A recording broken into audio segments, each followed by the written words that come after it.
অভিযোগ হচ্ছে এদের সচিবালয় থেকে আমাদের সিনিয়র অথরিটির সাথে কথা বলছি, তাদের এই বিষয়টা নিয়ে একটা প্রজ্ঞাপন জারি হওয়ার মোটামুটি একটা প্রক্রিয়া চলছিল। তখন তাদেরকে বললাম যেহেতু একটা ডিক্লারেশন জারি হচ্ছে, আপনাদের এই বিষয়টা নিয়ে আপনারা হচ্ছে এইখানে অবস্থান করেন, আপনাদের এটা খুব সম্ভব মানে একেবারে আধা ঘন্টার মধ্যে হয়ে যাবে।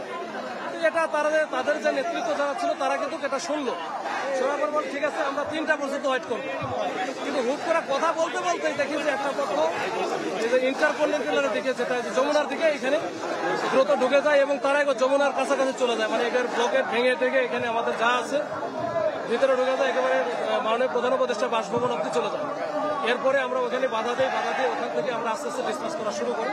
আমরা পানি ওয়াটার মারি, আমাদেরও অনেকেই ব্যাপক তারা এগ্রেসিভ ছিল, প্রচুর ঢিল মারছে। আমাদের এই যে হাতটা দেখলেন আমাদের আসলে অবস্থা খুব খারাপ। আমাদের হচ্ছে সামনে যেহেতু ছিলাম তারা কিন্তু মারছে এবং আমাদের কয়েকজন গুরুতর আহত।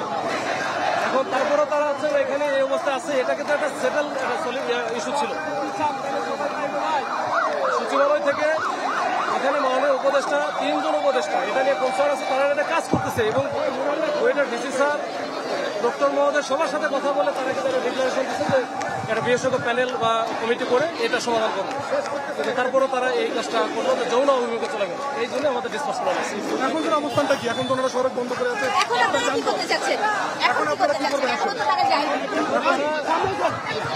মেন সড়কে এখন আমাদের মানে এখন তো সড়কে আসলে আমাদের ব্লকের বাইরে যেহেতু আমরা ওই জন্য খুব বেশি কিছু করতে চাই না, তারা থাকুক দেখি কি হয়। আমরা ব্লকের ভিতরে আবার গেলে আমরা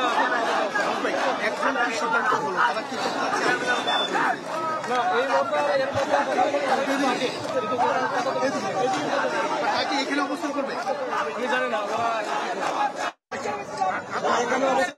আপনারা ওরা এখানে অবস্থান করলেও কি আপনারা কোনো ভূমিকা নেবেন, একশনে যাবেন কি? না আমাদের ব্লকের যত বাইরে আমরা ব্লকে অবস্থান করবো। যানবাহন কি চলবে ইন্টারকন্টিনেন্টাল সামনে দিয়ে? ওকে ওকে ধন্যবাদ।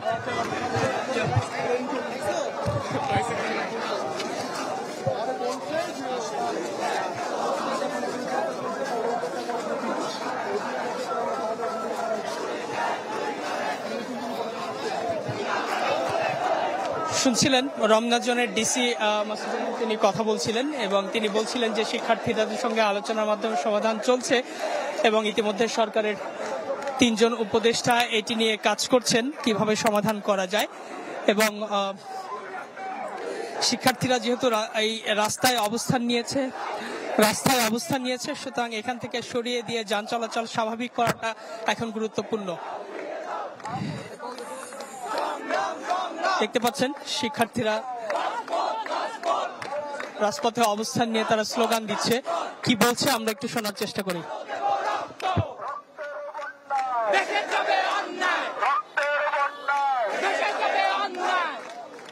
আমরা কয়েকজন শিক্ষার্থীর সঙ্গে একটু কথা বলার চেষ্টা করি। এটি তো আসলে আলোচনার মাধ্যমে সমাধানযোগ্য ছিল। রাস্তায় অবস্থান নিলে তো ঢাকা শহর আপনি জানেন যে বন্ধ হয়ে যায়, যানজট চলাচল বন্ধ হয়ে যায়, সাধারণ মানুষের ক্ষতি হয়। আপনারা রাস্তায় অবস্থান নেওয়ার সিদ্ধান্ত কেন নিলেন? আচ্ছা, আমরা যদি বলি আপনার রাস্তায় আসার সিদ্ধান্তটা আমাদের একদিনে নয়, 6 মাস ধরে আমরা একটা দাবি করে আসছি, 3 দফা দাবি কি? 9ম গ্রেডের মধ্যে BSc যাতে সর্বনিম্ন মানে সর্বনিম্ন যোগ্যতা হয়, 10ম গ্রেডে শুধু ডিপ্লোমা নয়, ডিপ্লোমার পরীক্ষা দিতে পারবে, BSc পরীক্ষা দিতে পারবেন। আরেকটা হচ্ছে যে BSc আমরা আপনাদের দাবিটা জানি, কিন্তু এটি আলোচনার টেবিলে না এসে রাজপথে কেন? আমি বলতেছি 6 মাস ধরে আমরা এই দাবিটা করে যাচ্ছি। আমরা অনেক নরম কর্মসূচি পালন করেছি। আমরা গত 1 সপ্তাহ ধরে রাত্রেবেলা এসে এখানে আমরা আন্দোলন করতাম যাতে মানুষের ভোগান্তি না হয়। আমরা মানুষের কথা চিন্তা করে এসব করতাম, কিন্তু অন্তর্বর্তীকালীন সরকার একবারও আমাদের সাথে এই বিষয়ে নেগোসিয়েট করার চেষ্টা করে নাই। আমাদের একবারও বলে নাই যে আমাদের দাবি যৌক্তিক। আমাদের দাবির সাথে আমাদের সাথে আলোচনা টেবিলে বসে না। আলোচনা টেবিলে বসে যখন আমাদের এক ভাইকে ট্রিপলি 70 ব্যাচের এক ভাইকে রুকনুজ্জামান রুকনকে যখন মৃত্যু হুমকি দেওয়া হয়, জবাই করে মেরে ফেলা হুমকি দেওয়া হয়, যখন আমরা এসে যমুনার সামনে আন্দোলন করেছি, তখন আমাদের সাথে ওরা শুধু বলছে যে দেখা করবে বা কথা বলবে।